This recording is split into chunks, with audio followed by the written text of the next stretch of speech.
Hello, আসসালামু আলাইকুম। আজকে আমি আপনাদের সাথে শেয়ার করব রাশিয়ার মেট্রো স্টেশনগুলো দেখতে কেমন। রাশিয়ার এই মেট্রো স্টেশনগুলো অনেক বছর পুরনো, কিন্তু এত বছর পুরনো হলে কি হবে, ওরা এত সুন্দর করে ডেকোরেশন করেছে, এত সুন্দর করে লাইটিং করে রেখেছে, দেখে মনে হবে যে এটা একটা মিউজিয়াম বা আপনি কোনো একটা জায়গায় ঘুরতে চলে এসেছেন। ওদের প্রত্যেকটা মেট্রো স্টেশনই সুন্দর, এক একটা দেখতে এক এক রকম। আমি কয়েকটা মেট্রো স্টেশন একসাথে ক্লিপ করে এই ভিডিওটা বানিয়েছি, আশা করছি আপনাদের ভালো লাগবে।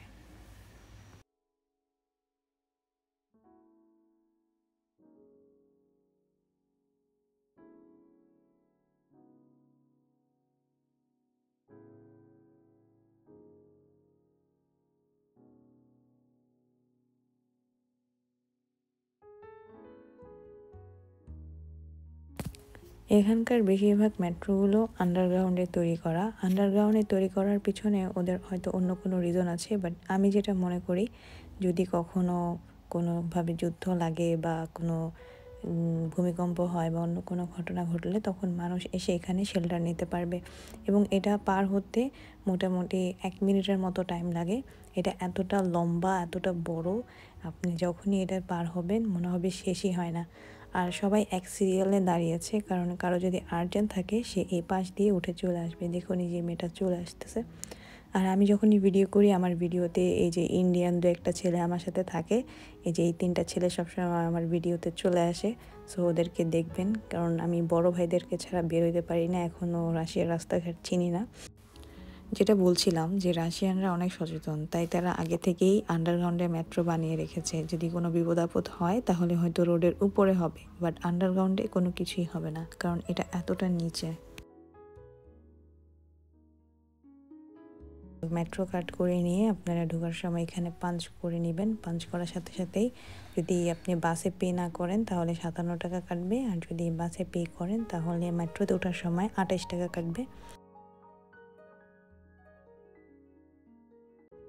আপনি যদি ইন্টারনেটে গিয়ে সার্চ দেন যে ওয়ার্ল্ডের সবচেয়ে বড় মেট্রো স্টেশন কোনটা, মেট্রো লাইনের দিক থেকে হিসাব করলে, তাহলে 1 নম্বরে পাবেন রাশিয়ার Moscow metro station.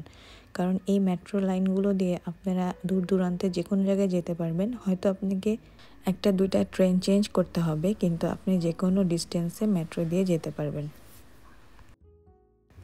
Europe, Africa, Asia এই সবগুলো দেশের মধ্যে, এই ওয়ার্ল্ডের মধ্যে রাশিয়ার মস্কো মেট্রো স্টেশনগুলো সবচেয়ে বড়। তো আমাদের ট্রেন চলে আসছে, আমরা এখন ট্রেনের ভিতরটা দেখাবো কেমন। সো বলছিলাম না, এই জিনিসগুলো এখানে কমন। আপনি যদি মেট্রো রাস্তাঘাটে যেখানেই যান এরকম যে একটা কাপল পাবেনই, তো এটা কোনো ব্যাপার না এই জায়গায়। আর আমি সিট খুঁজতেছিলাম, 2-3টা সিট দেখলাম, তো এই মহিলার পাশে বসে বললাম, তারপরে মালিহাকে ডাক দিলাম আমার পাশে বসার জন্য। তো এই তো আমরা এখন যাব আমাদের গন্তব্যে। এটা আমার ফার্স্ট ডে অ্যাট মেট্রো, যেদিন আমি ফার্স্ট মেট্রোতে উঠি ওই দিনের ভিডিও। কিছু কিছু মেট্রো আন্ডারগ্রাউন্ডে হওয়ায় মনে হয় যে মাঝে মধ্যে কান বন্ধ হয়ে আসে, কিন্তু মোশন সিকনেস ব্যাপারটা এখানে হয় না। আর মেট্রোটা খুবই দ্রুত চলে, সো যে কোনো জায়গায় আমরা ইজিলি যেতে পারি।